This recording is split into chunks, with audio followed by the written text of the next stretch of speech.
Viewers, thank you so much for joining us on this edition of the news on Equinoxe Television. We begin right away with our major stories as usual. In Yaoundé, events are rapidly turning around in the nation's political capital in relation to the brutal killing of Martinez Zogo.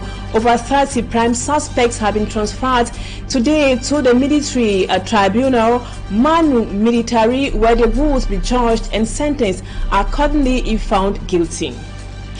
And a chocolate in hand with a bunch of roses, that is how most people, especially couples or lovers, are celebrating the feast of Saint Valentine today, February 14. But do you know the origin of Saint Valentine or Valentine's Day? We'll tell you more in this edition of the news. Stay with us.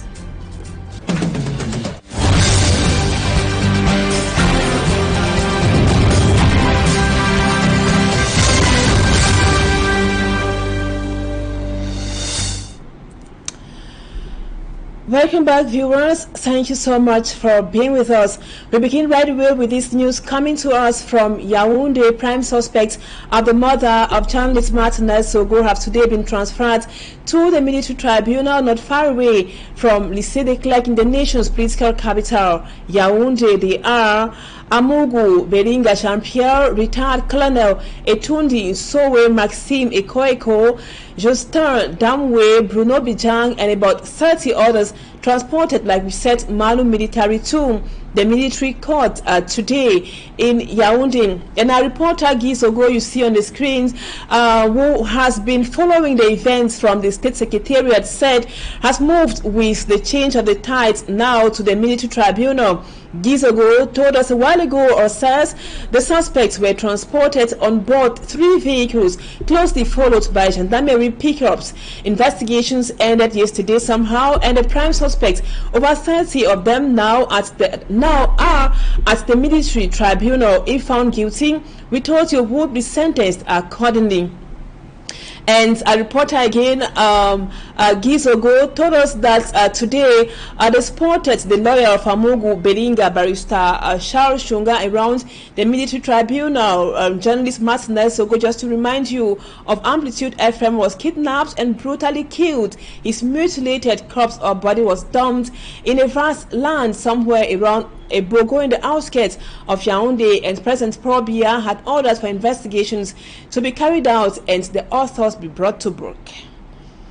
We will be telling you more that will be in subsequent editions of the news, and precisely at 8 p.m. We now talk something else. It is exactly 3 years since 21 people were killed in Garbo in the northwest region of Cameroon. Some Cameroonian military men are being accused of killing 13 children, a pregnant woman, and others, plus several houses which were burnt in Garbo. A reporter for me, Armstrong Sanders, spoke with one of the lawyers, barrister Tampo Richard, today, who says the investigations plus the court cases have never been very fluid. It was on the night breaking February 14, 2020 that the 21 civilians got massacred in Garbu, Ntumbo village, Donga Mountain division of the northwest region of Cameroon. The victims included 13 children, a pregnant woman, and many others who got killed, together with their houses burnt and properties destroyed. 3 years after the incident, justice is still being denied victims as the judicial procedure opened at the military tribunal in Yaoundé has been adjourned 26 times. Yes, the case is still pending before the military tribunal of Yaoundé. We are still before the courts, though the case is going at a very slow pace. You know, we have the impression too that this slow pace of that justice, military justice system is somehow in the form of not wanting to render justice to the victims. The legal procedure followed an April 21, 2020 report of an inquiry ordered by the President of the Republic of Cameroon after the incident. The Joint Army and the National Gendarmerie inquiry had revealed that the massacre was committed by 6 Cameroonian soldiers accompanied by 10 armed Mboro vigilante group members. Because we have military officials who carried out that assassination, that destruction, or the burning of those properties, that's why the military court competence was retained. I cannot confirm to you that because we see them coming to court without no escort, and we see them leaving the court without an escort. So we have the impression that there might be maybe lodged in one of the army camps there around Yaoundé, and so they are actually not detained. Barrister Tamfo Richard also revealed that part of the state's compensation sent to Garbu was swindled along the way, and victims who are his clients have not perceived a dime. Yes, the government is not financing the victims who are seeking justice. It's unfortunate for them that the government will have to drag them to Yaoundé for hearing, but the government is not giving accompanying measures to make sure that they come to the court and make sure that justice is served to them. Considering the repeated adjournment and the fact that a single victim needs at least 70,000 francs CFA to attend a court session in Yaoundé, the financially and physically exhausted victims say justice has been denied them by the state of Cameroon. And now, viewers, we told you in the headlines that today is being celebrated or observed as Valentine's Day, or the Feast of Saint Valentine. It is usually characterized by the offering of gifts to couples or any loved one. Our reporter Lucy Liengu Asia made a stop over in the streets of the city of Douala, and now she tells us more about what she saw and what she heard. Saint Valentine, a day honored by many either to reconcile or demonstrate love to their loved ones. A tight atmosphere at Marché des Fleurs as city dwellers trooped in to buy flowers or gifts for their loved ones. I'm in the market to buy the flower for my wife. That is the day of the love. Because I love my wife, it's a pleasure for me to buy, to explain my love to my wife. Most of the buyers say they prefer the rose flower. We have rose flowers that is for love. So that's a symbol of love. And people are buying much today because it's Lover Day. Why this lady, an event planner who came to buy, says her customers prefer bouquets. This is a special day for flowers. So most of my customers ask for flowers and chocolates. Meanwhile, at the Douche Municipal Market, many could be seen buying shoes, slippers, which they plan offering to their loved ones. To this woman, she prefers buying gifts for her entire family as a sign. I bought things for my husband, my children. It's not only a day for husband, for all the loved ones around me. So I have gifts for them. I have bought things for them. It might be little, but I know that this day, anything that you give to somebody, it's a gift, it's special. This year's Valentine's Day celebration is characterized by many events around Douala. And now, do you know the origin of the Feast of Saint Valentine? A part of history recounts that it honors a priest named Valentine who continued celebrating marriages in Rome after marriages were banned by a Roman emperor. Immaculate Fogo in the report which comes up next tells us more about the origin and significance of the Feast of Saint Valentine. Looks like we made it. A day of immense cultural and religious significance, Valentine's Day was originally observed as a Catholic holiday to honor Saint Valentine, a Christian martyr. According to popular belief, the saint, who lived in the 3rd century, was going about his usual priestly duties at a time when Emperor Claudius II ruled Rome. Saint Valentin était un prêtre de Rome. Emperor Claudius II at the time had issued a decree banning marriages. To him, married men made poor soldiers due to their attachment to their families and loved ones. However, Valentine defied the emperor's order and continued to perform marriages for young couples in secret. He was later caught, imprisoned, and later sentenced to death on the 14th of February, which is today celebrated as Valentine's Day. The origins of Valentine's Day are debated.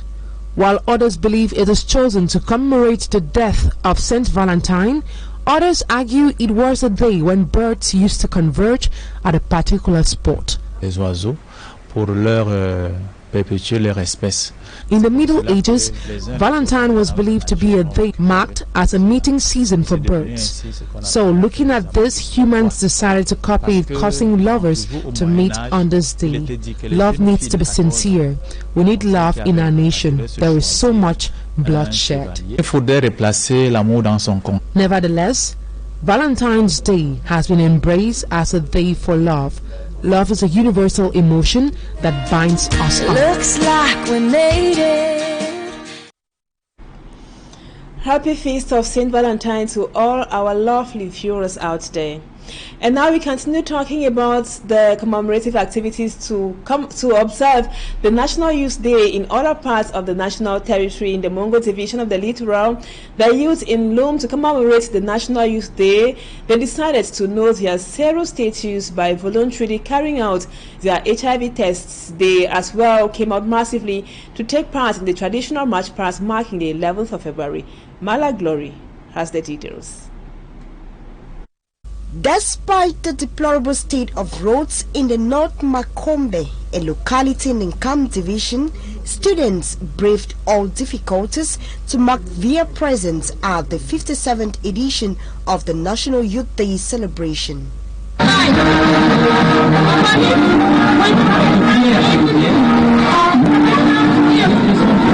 Just like North Makombe, the youths in the town of Lome in the Mongo division also joined other youths nationwide to celebrate the 11th of February. During the event, the divisional officer cautioned the youths against deviant behavior. It is an opportunity for me to call on the youth, just like the head of state did, to stay away from deviant behavior, which can lead them to unforeseen circumstances, and also to be aware of the challenges that awaits them. The youth on this day equally participated in educative talks, were sensitized on poor behavior in school milieu, which can negatively affect their health and the society at large. The students at the end of some health talks carry out their HIV test. Today I'm really grateful because it is an opportunity for me, because I've been able to be screened, because it has been so long that I've ever taken this free screening. As a tradition, students, pupils and political groups in this locality marched with patriotic songs, channeling their worries to the government. And now we move on to these other elements just coming into our studio. The General Manager of the Cameroon Development Corporation, the CDC, Franklin Njenguni, has condemned the killing of 5 workers of the CDC by unidentified gunmen. In that attack, at least 30 other workers of the CDC were seriously injured, and they are receiving medical attention at the Tico Cottage Hospital in the southwest region of the country. The General Manager of the CDC visited them at the hospital today, ensuring them that the CDC is always going to be by their side. Let's now listen to the GM of the Cameroon Development Corporation today, speaking to our reporter in the southwest region, David Semaimo. Use this opportunity that is given me to condemn in very, very uncompromising terms this heinous act of individuals, as we said, unidentified gunmen, because they carry guns. We don't know their faces. They are not, they don't have the courage to identify themselves, but they are pursuing a certain course. But that course results in the outright assassination of workers who went out on Friday, the 10th of February, to fend for themselves and for their families. That seems to be the crime that resulted to their assassination. On behalf of the CDC, I want to use this opportunity to express our heartfelt condolences to the bereaved families, those who have lost their loved ones through this terrible act that has produced widows, that has produced orphans, and that has produced desperation. I condemn it with all the energy that we have. In this other excerpt, which comes up next, I was telling you a while ago that the general manager of the CDC, while visiting those victims there in the hospital, like you saw in the images, assured them of the CDC support. Once again, let's listen to the general manager of the Cameroon Development Corporation. We equally use this opportunity to express our sympathy to the more than 40 persons who were injured, some of them seriously injured. And want to give the assurance that the corporation is conscious of our responsibility towards them at this time, and that we are going to do all what has to be done to ensure that they recover speedily and are available for work and to go ahead with their normal life as soon as possible. We pray and hope that such a thing shall never again happen in the history of the CDC. Those who were killed on February 10 at the Mononi Banana Plantation were a driver, a time monitoring clerk, a supervisor, a laborer, and also one of them was a laborer. 2 laborers were killed in that attack. Now we talk something else in sports. Violence on the pitch. The Cameroonian Federation Fecafoot says they are going to do everything possible to stop violence that has resurfaced on our pitches in recent days. The outing of the Fecafoot comes after a referee was tortured by supporters of Unispo of Bafang in an early 2 match. Smart Njikan Gabriel, in the report which comes up next, tells us or follows, recounts the incident that occurred at the Bafang Municipal Stadium and says it is not the only case.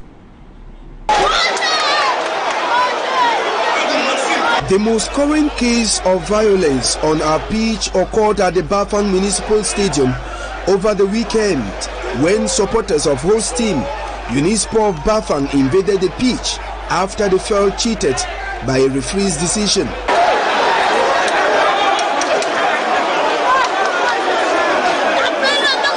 These supporters beat up the referee mercilessly for what they termed favoritism to the visitors, Victoria United, alias One People One Power.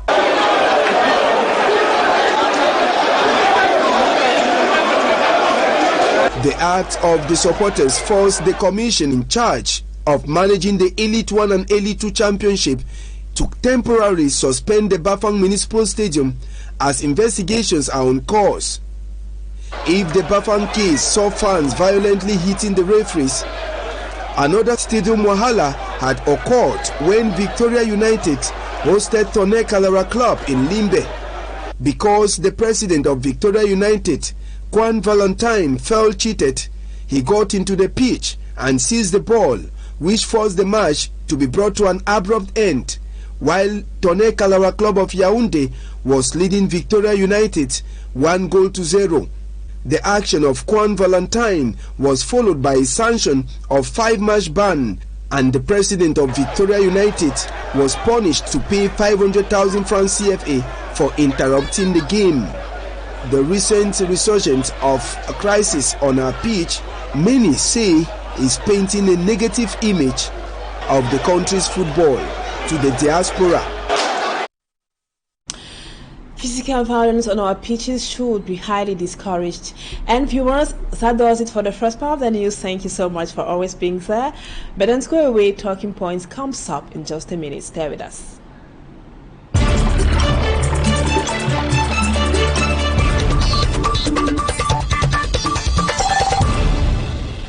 Welcome back, viewers. Our guest tonight is a youth. He is Tita Inoho Pangwo. He is of the Popular Action Party of Justice Paul Aya Abine. Thank you so much, Tita, for accepting to be our guest on Talking Point tonight. Today we are coming back to President Paul Biya's address to the youth that was on the 10th of February, the eve of the National Youth Day. you actually listened to President Paul Biya's words to the youth, just like any other youth across the national territory. Can you tell us what are some of those issues you picked up from President Paul Biya's address to the youth on the 10th of February? I'm grateful to be your guest tonight on Talking Point, and I greet all the televiewers of Equinoxe TV. Talking about the head of state speech, addressing the youth of this nation, if I am going to retain, I'm going to retain about, he talks of digital marketing, he talks on agriculture, entrepreneurship, he talks also on, he talked on education and the crisis hitting the various sectors of our economy today. He talked about the creation or the functioning of some vocational training in Kongsamba and all the rest. So that's what I can retain from his speech, which were important to me as a youth. It is the same thing, the same word he has been using every year. For the past 3 years now, he has been talking about agriculture, entrepreneurship. In fact, all what he said was just like, to me, like a repeated speech, which was said last year. And me as a youth, that was not what we, the youth, were expecting to get from him. At least when the president is addressing the nation, we, the youth, we are supposed to listen something new. We are supposed to be happy after the speech. People should not be reluctant to listen to the head of state speech, because many will think it is the same thing being said over and over, of which nothing is being done. So it was really embarrassing for me, sitting down, taking my time to listen to the head of state, and then everything that he said was just as if it was the same speech which was being used last year. Now, Tita, let's go from step to step. President Paul Biya spoke about self-employment. Now you are a youth and you have employed yourself, you have been innovative and you're doing something without relying on the government. But now, talking about other youths you have been interacting with, how possible is it for you guys, I don't want to say all of us, to be self-employed, considering that to be self-employed you need somehow a startup capital? That point is President Paul Biya's precinct. For me, that point, I receive it with mixed feeling, because one, that should not be what a president will go on air to tell the youth, because here we all know the state at which our economy is and how our youth is being treated. No matter how you go to school, no matter what you're doing in Cameroon, if you are not strong, or if you don't have a godfather somewhere, no matter how many concours you are going to write, you are just going to waste your money on physical stamps and all the rest. President Paul Biya should not be the one asking the youth to be self-employed. The youth are supposed to be self-employed from the nature of our economy and from the nature of the leadership or of the regime in place.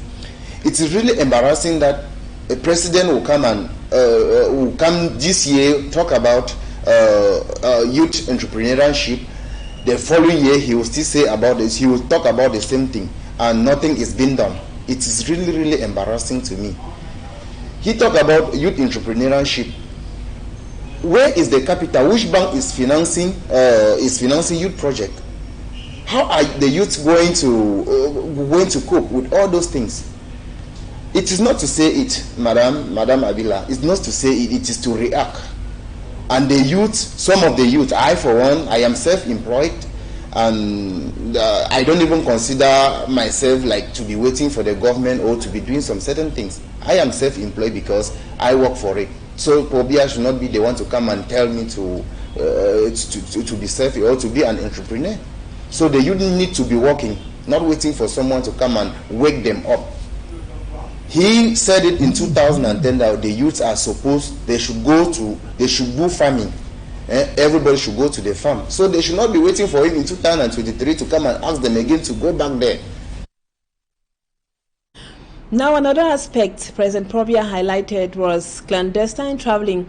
He somehow discouraged the youths from traveling out of the country, putting their lives at risk just for greener pastures. But most of the youth in Cameroon say they leave the country because they are not offered a better choice by their country, so to speak. Do you buy the same opinion? For greener pastures. Well, madam, for that, I don't think, for me, Cameroonian youth, I don't see going out of the country to be the best thing for them. Maybe most of them are traveling now. I've come in contact with a lot of youth, my friends. They are not traveling because they like to travel. Most of them are traveling, as you earlier said, to go and look for greener pasture. It is really, it is disheartening to be in Cameroon. Maybe you are a holder of a master's degree, or you are a holder of you did PhD in a particular subject, and then after that you have wasted your money, you have been educated, and you don't have anything doing. So the highest thing for the youth to do is to use the hard way. And what is the hard way? If they don't get the visa directly from the embassy, they will use some other means of transportation to go. It is about, most of them are running.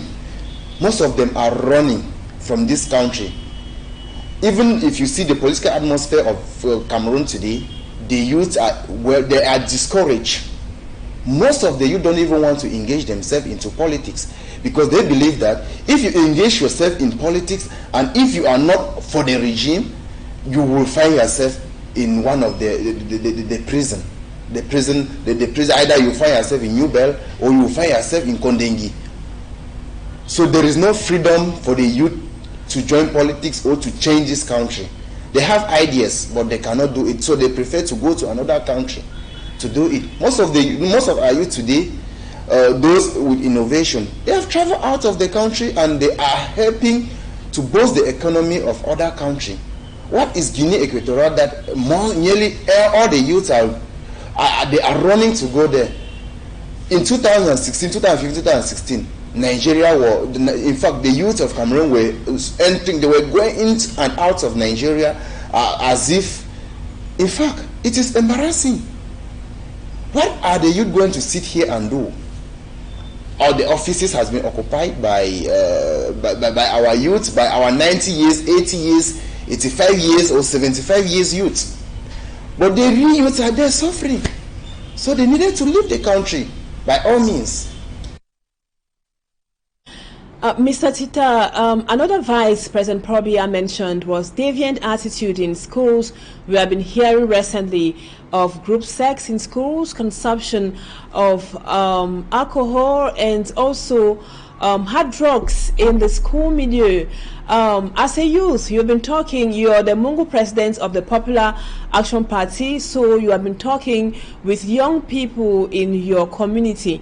When you talk with them, what do they tell you? Is it that the parents are no longer vigilant, or is it the school education, the teachers in school who have become somehow relaxed when it comes to moral education, or the society? What do young people tell you about deviant attitude among them?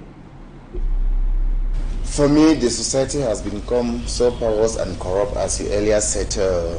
But one thing about me is that concerning the juvenile delinquency that is happening in school today, first of all, I blame the government of this country.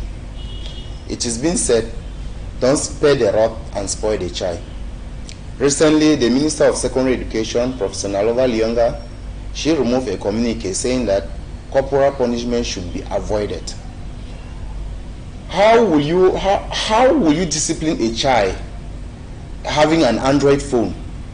A child who he or she is very digital. How are you going to discipline that child without holding a rod that you can correct the child with? And I also blame our parents at home. The behavior of your child depends on the doctrine you give that child at home. So our parents should be keen. They should open up to their children. They should always have time, create time and advise your children at home. Because the image your child portrays outside is the image that you have given that child at home. Teachers are not the ones to put your child in the right track. But parents are those to put their child in the right track. Okay, Mr. Tita, before we leave you, President Probia, at the end of his address to the people,